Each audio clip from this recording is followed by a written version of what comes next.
We have exactly 1 hour, and we have about 17 hours worth of stuff to talk about. So I'm going to just jump right in. It's great. I have a producer. I've always been the producer. It's fun. Okay. So this session is about journalism and covering catastrophe and the coverage of the war in Gaza. And covering the war in Gaza, I think it's safe to say, has pushed journalism to its limits, ethically, physically, emotionally. At least 192, and that may be an old statistic, journalists have died according to the Committee to Protect Journalists. That is unprecedented in almost any modern struggle. No foreign journalists are allowed into Gaza except if they are embedded with the IDF. Journalists themselves have been targeted. And I believe, you can't speak for everyone, I don't like saying most, but many Canadian Jews believe that the coverage here in Canada has been consistently biased against Israel. Equally, Palestinians believe the narrative is controlled by Israel, and the point of view always begins and ends there. We heard Julie DeBruson talking this morning about the power of words and how scary it has become that words just shut us down, that whoever appropriates meaning kind of gets to call it, and there almost are no words left for public discourse, which is what journalism is designed to foster and support. So we are lucky to have 4 eminent and thoughtful journalists with us, and with years and years of experience, to talk about those tensions and the challenge of covering this conflict. And without, we can't really do that without talking about the place where journalism is today, kind of surrounded by, I'm going to mix my metaphors, but there is a fire hose of mis and disinformation, and those of us that are responsible journalists find it very difficult to find a space and a way to encourage that discourse and to be heard. It is an enormous challenge. So with me today is Marsha Lederman, to my right, columnist for the Globe and Mail and author of October 7th, Searching for the Humanitarian Middle. So Esther, I'm going to start with you. In more ways than one, you are on the front line, and you have an international as well as a local audience. When you're trying to sort out the coverage, what have been the biggest challenges? What's gone into the last 2 years? I can't even imagine what it's been like. Well, can you hear me? Is it on? I think it has been, certainly the most challenging 2 years for any journalist in the Middle East, particularly in Israel and Gaza. It also came right on the heels of a very, very intense 10 months since the Netanyahu government was sworn in. We had basically 9 to 10 months of constant civil protest, which we were very involved with covering. But what happened on October the 7th and since was a collision of the personal and the professional, unlike anything any of us at Haaretz had ever seen. If you can imagine reporting, attempting to do so in real time, as you knew some of your colleagues were fighting Hamas terrorists who were trying to open the doors of their safe rooms. If you can imagine, we had reporters who were shot at on the road, as you may have seen from the video that started off the conference. And it hasn't stopped since then. Unfortunately, someone from the Haaretz English lost a brother in Gaza who was serving as a soldier there only about a month ago. At the same time, we have reporters who have family and friends in Gaza. And they are also trying to stay in contact with them for personal and for professional reasons. But when they interview them by phone or by Facebook video, depending on how good the internet reception is, each one of those conversations is also highly traumatic for them. So I think that it is this very difficult collision between maintaining the kind of objectivity that we would previously consider for reporting, but everything is kind of framed in a different kind of reality now. I'd just say, just in a kind of human level as well, reporting on a war in which you are you are a subject of the hostilities is, for 2 years is quite something. For instance, during the Iran war, we had 12 days without basically a night's sleep, and we were still reporting on and on. That is from the side of what it's like reporting. In terms of a challenge for Haaretz itself, obviously the fact that there is no access to Gaza. It is absolutely a crazy situation where there is a 2-year war with no independent foreign journalistic access to the war zone. And that feeds endless cycles of propaganda and misinformation on both sides. And that's why it's, Israel's government has taken that step, but it's not necessarily in Israel's interest. That is a kind of ground zero for reporting, rumor, and online speculation that can't be verified in the way that it should be. I mean, there's many other aspects as well. We have an absolutely enormous global audience now, which has, good sides and bad sides. Part of that audience have benign motivations. They actually want to hear what's going on and are very, very engaged in what's happening. And some of them have malign intentions, and they are kind of existing in order to suck up every word that Haaretz publishes to see if there's something that they can attack us for. And that also goes hand in hand with, the government very much interested in a campaign of intimidation against the free or dissenting press, which it has enjoyed making Haaretz one of those targets as well. Well, Haaretz doesn't like being the headline of coverage about the war, so we want our work to be what speaks for us, but sometimes unavoidably, we become the headline if the government is trying to damage us or intimidate us into stopping our positions. And just one more thing, I just say that because it's been 2 years, what is perhaps one of the saddest aspects of covering it is that you have to constantly remind yourself that shocking things are shocking. Because you have seen so many really honestly appalling things that, for instance, bombing Doha, where did that come from?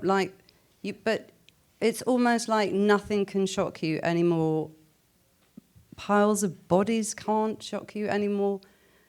Everything, and you have to literally take yourself back and say, no, this is completely wrong. A shocking thing that happens, you have to resensitize yourself and contextualize it for the audience and say, no, this is really new and shocking and it deserves attention. It is a problem, isn't it? Because we have to detach ourselves in order to keep doing the work, and then you have to reconnect. And we'll talk a bit more about the media landscape in Israel in the next round, but I'm going to ask Martin now. You've been a Middle Eastern correspondent. You were a foreign editor at The Star. The number of us, I mentioned at the outset, the number of journalists that have been killed in this conflict, and they aren't from the outside because they can't get in, is staggering. Can you talk about the challenges of covering this war in a meaningful way for Canadian audiences, given that reality that Esther began to talk about? I'm caught between two Esthers here, so I'll do my best. Microphone. Oh, sorry. I think not. Let me try this. That was just a throat clearing. You didn't miss anything. So you ask about the challenges for Canadian journalists covering the Middle Eastern conflict.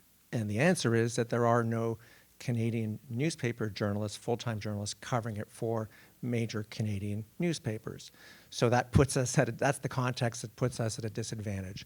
What we have is a lot of Canadian reporters and commentators who are covering the conflict in Canada, who are up close to the conflict in Canada. So that's the first thing. Look, I was based in the Middle East for the Toronto Star. If you're not from here, it's the biggest and the best newspaper in Canada. Sorry, Marsha. Panel's out of control already. Stay tuned for the next panel. But I was there when a guy named Netanyahu was prime minister, and I think he's still prime minister. But he keeps coming back. But I was there alone because there was no Globe and Mail bureau. They had just closed. And shortly after I left, or a few years after I left, and not on my watch, after I was foreign editor, the Star closed its bureau as well. So we're all flying a little bit blind over there. So the problem now is that most people who are writing about the Middle East are not actually in the Middle East. And that doesn't stop people from writing about it. Everybody has an opinion on the Middle East, and not just opinion columnists, right? So that's the context, which is to say there's actually very little context, and sometimes there's too much history, but it's usually a very selective history that is part of the debate. Now, as a columnist, I never tell people what to think. I try to make them think. So I've been trying, I write mostly about politics closer to home. It's close to the heart for me. I find as a segue, I'll just say, or digression, that Canada is not as important in the Middle East as people here seem to think, okay? So I know it's big news and it matters deeply, but there's not much Canada can actually do about it, contrary to popular mythology on the streets. So I try to explain how we got here, and I've tried to circle back and describe what I saw, both in Gaza and in Israel and around the Middle East, in Iran and Yemen and other countries that I've been to, Saudi.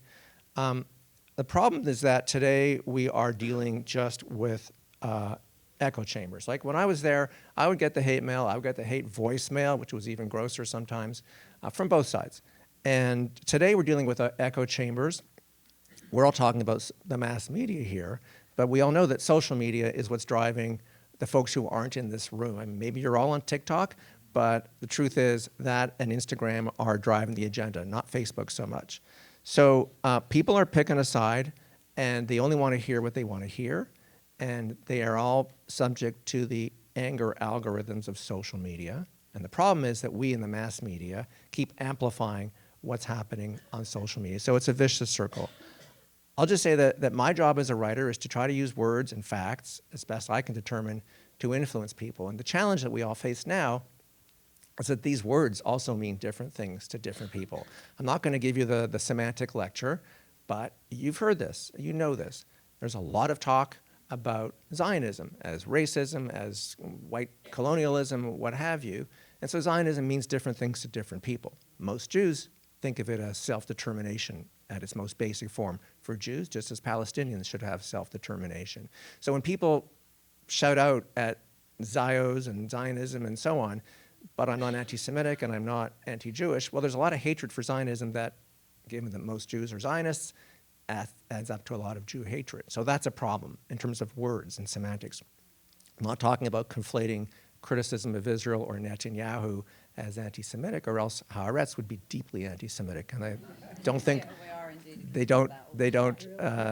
well, self-haters is not in the headline. So it's the same with ethno-religious state. People talk about Israel as this vile ethno-religious state. It is a Jewish state. It can be a pain sometimes to try to marry a non-Jew or get in without declaring your religion. But when I hear Pakistani Canadians complaining about that, I have to remind them that Pakistan was created as the homeland for Muslims of the Indian subcontinent. And they kind of say, oh, okay, yeah, I guess so. So right of return for Muslims, but if you're Hindu, you can't just move to Pakistan tomorrow. So the double standards are, and more importantly, the obsession with words, or the disconnect on words, is what I find really hard. So I could go on. Legitimate resistance versus what I would consider to be sabotage by Hamas. It wasn't October 7th wasn't resistance, it was sabotage. But if people use those words, it's legitimizing. I won't even go to genocide today because that'll be another panel. But what I would say is that what I find so challenging as a journalist, to your question, is that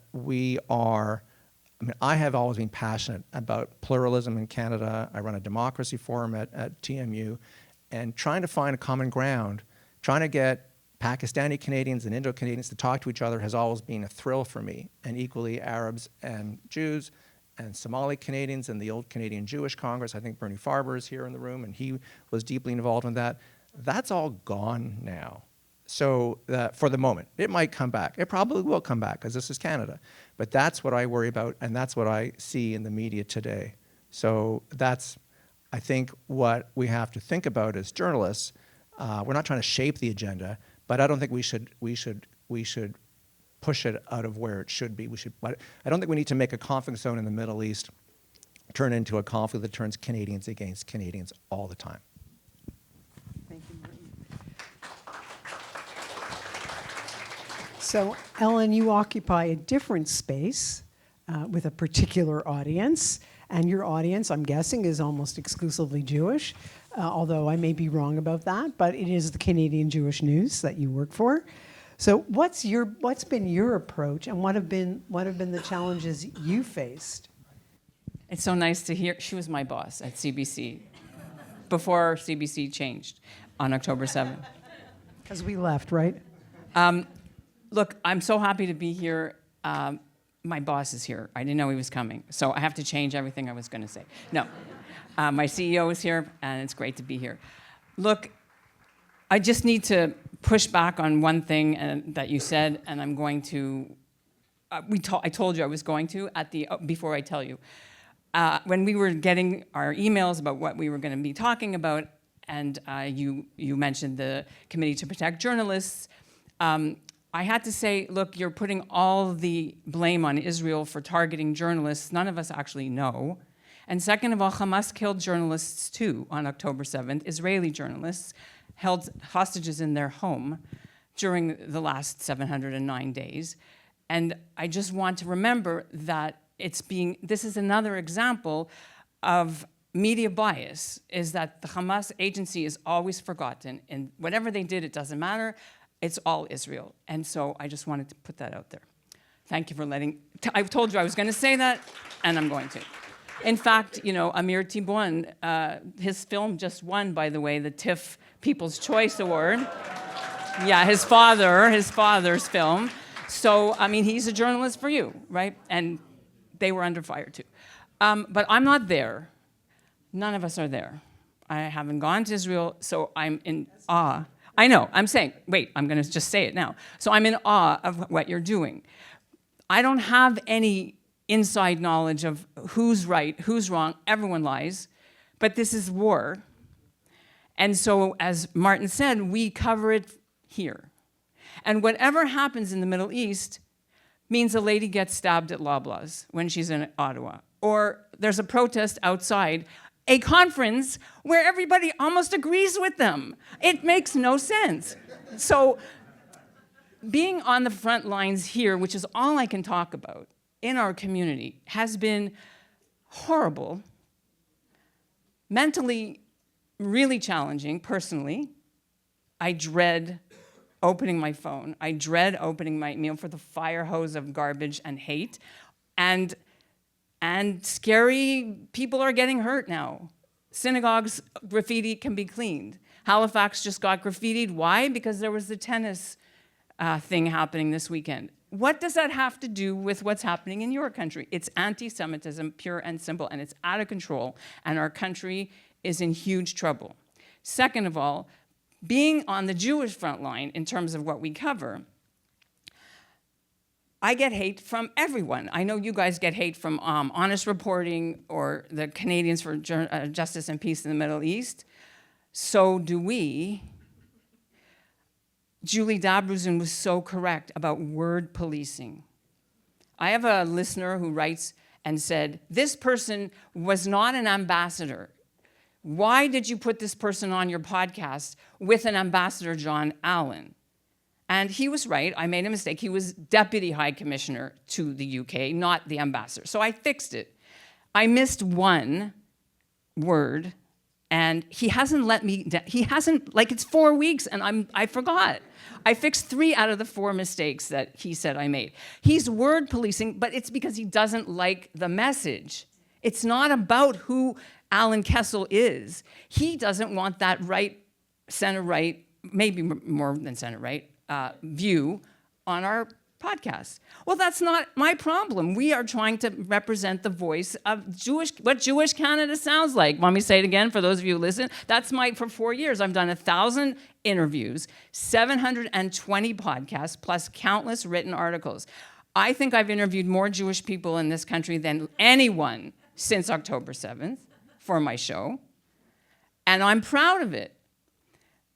But Jewish people are writing me and saying, here's one from the Jewish, Your grandfather, whatever he did for Israel, it doesn't extend to you. What are you doing to help Israelis? You line up nicely with IJV and BDS, the groups most trying to shut us down. This is JNF's story. Then I have good things that happen.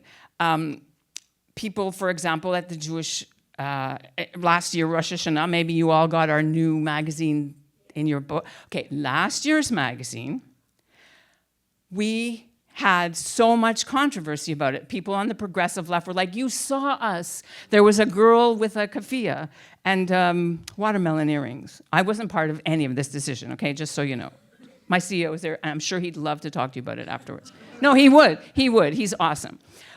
But the hate, Federation, in a city I won't mention, threw our magazines in the garbage. They did not distribute them. A synagogue in Toronto refused, said, come pick up the magazine. People on the left said, you saw us.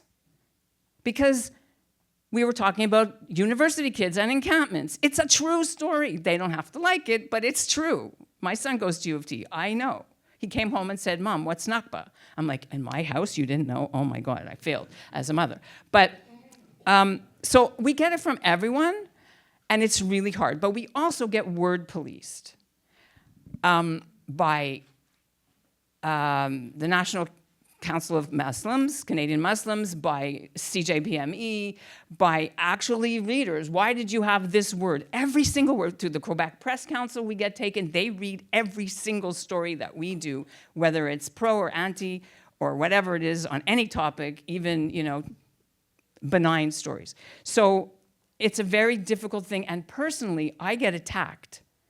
And I don't have thick skin. I'm sorry, Martin. I'm not as, as maybe strong as all the stuff you guys, the voicemails used to get. But I mean, people are sending Instagram saying Ellin Bessner is a pariah to the Jewish community. It's horrible. And because of some of our coverage, which is factually accurate, brave maybe in this climate, we are ostracized now. People won't call, for JNF will not talk to me. Some other Canadian friends of X university will not talk to me, even though I didn't have anything to do with their story. People took sides. And the last thing I'm going to say before I stop, because I could keep going, I will not wear my hostage dog tags in public anymore. Not because I'm afraid here. The people outside, they were at the Al-Quds parade in March, where I covered this for the CJN, which is outlawed terrorist organizations in Canada run this. I'm 63 years old. I was in a black coat. I didn't have a Jewish cape running on my head. It was literally freezing cold. I had a toque and my little tiny CJN ticket. Didn't even say media. And CTV was in the crowd. City TV was there. Probably print. All the men who were filming it. And the MCs, and it's in front of the courthouse on University Avenue, where my grandfather was the first Jewish judge in the Supreme Court of Ontario. And the same people that are there, and I know their names, I'm not going to say it here, with their son, filming me, harassing me with the Hamas hat. Are you a Jew? Are you a Zionist? Get out. I'm like, I'm on the sidewalk. I'm allowed to be here. No, you're provoking us. And they started yelling, and they followed me, and I'm like, I'm trying to do my job. They didn't touch anyone else. You're a Zionist. Then they announced it. But I had to leave eventually because the police did nothing. So it's not that I'm getting, anything to do with even comparison to what's happening in Israel. I'm really sorry. Like, if you even think offended, I don't want to offend you. But this is our reality here. And it's not safe for me to go out and cover stories anymore as a Jew when these same people did it again today. And I almost got trampled by the horse because the student that I taught at Centennial College is the leader of the anti-Israel protest encampments in Toronto, a journalist who has 75,000 followers on LinkedIn. And a kid was walking up, I have it all on video, and I will report it. He was wearing a Blue Jays sweater, and he was walking down the street to the game, bumped into her by mistake. She started going insane, screaming, arrest him, and they did. And then, because they were screaming at him, he's just a kid in a Blue Jays shirt, the horse came and I almost got trampled. Like, this is what it's like when we're all on the same, like, we're all human beings. This is what it's turned into for Jewish journalists and for anybody that has any measure of trying to just be a normal person going to a Blue Jays game because of the mobs that we're dealing with in our city. It's not bad outside of Toronto as much. Montreal, yeah, whatever. But I was in Calgary, I was in Peterborough. They have interfaith things. They do have interfaith with imams. They have iftar dinners. Peterborough, they're all wearing their hostage tags and saying, well, I don't know why it's happening to you. We don't know. It doesn't make sense. So anyway, I'm going to stop. Yeah. That's what I deal with every day. Yeah. So that's a lot. Yeah. Marsha. So I imagine you share some of Ellen's experience about getting it from both sides. But you're a columnist, so you have a bit more latitude. I want to kind of bring this back to the actual reporting and the journalism. So what do you think about when you're crafting your columns, and who are you writing for? Yeah, so it's obviously a very different audience than Ellen's. I'm writing for a mainstream audience. I'm writing for people who, yes, might be Jewish or Muslim, Palestinian Canadians, Israeli Canadians, but Canadians.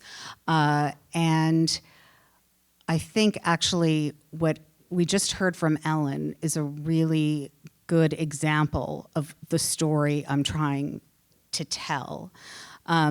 Martin, who is very smart, said that we're not that important. Canada's not that important in this situation, which I agree with. And we don't need to import the conflict. It's too late. That conflict has been imported from minute one, and that's where I have been trying to shine a light. I mean, I write about all kinds of things, and I don't write about Israel-Palestine all the time. At the beginning, I did. But I'm trying to give our readers a window into what it's like to be someone who is a Canadian, but who is very much has skin in the game. Not the way you and your reporters have skin in the game, of course, but whose life has been ruptured since October 7th, 2023. So I'm trying to tell those stories, and a lot of the stories that come to me, aside from the horrible emails, I get them to Ellin, and I get them from both sides. A lot of the stories were about anti-Semitism, like right off the bat.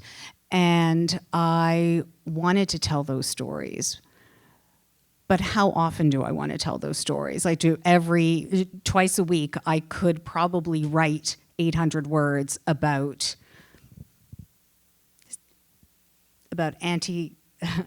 anti-Semitic behavior or things that were perceived as anti-Semitic behavior in Canada. I'm not going to do that. There's a lot of other things going on. But I am trying to provide some kind of lens from the Canadian perspective of what's going on in the Middle East. I'm not there. I haven't been there for many years, actually. I don't have the experience Martin has. I don't have obviously Esther's access or even Ellen's access to the community. I think of myself as offering a more mainstream window. But just going back to almost 2 years ago now, it's hard to believe, I was writing from such a place of anguish and shock that I felt like my emotions were driving so much of what I had to say, which made me very uncomfortable. That's not where I want to be when I write something. I want to observe things. I don't want to necessarily be like pouring my heart out onto the page, but that's what happened. And I guess it has continued to happen. I think I'm still traumatized, and I'm very aware that I'm not traumatized the way Esther's people are traumatized. I'm traumatized in a different way, the way many of us, I think, are. And I'm trying to reflect that because I think it's an important story that needs to be told to mainstream Canadian readers. And so, in spite of the hate that I get from, again, both sides, I'm just going to continue to try to tell that story as things develop, and I hope that things are going to develop in a better way in the next few months. Thank you. So, Esther, back to you, and I want to change the focus a little bit here because I think it's important for Canadians to know about this. Many of you might, and that's to talk a little bit about the media landscape in Israel. Haaretz stands alone, not entirely alone. There are websites and others, but other media outlets have certainly chosen to really minimize images of destruction and suffering in Gaza. And you can argue in a social media internet world, people have access anyway, but one chooses, and also, I guess you believe the people who live in your town, as it were. So, what do you think? How do you think that's impacted the Israeli attitudes toward the war, and are you seeing that change at all? Can you paint us a little picture? So I think, there's no doubt that whatever a population sees on its primetime news or in its mainstream newspapers, forms public opinion. That's why we hope the media has power, and that's the reason that reporters want to bring stories that change public opinion. But the media environment in Israel has suffered both from a kind of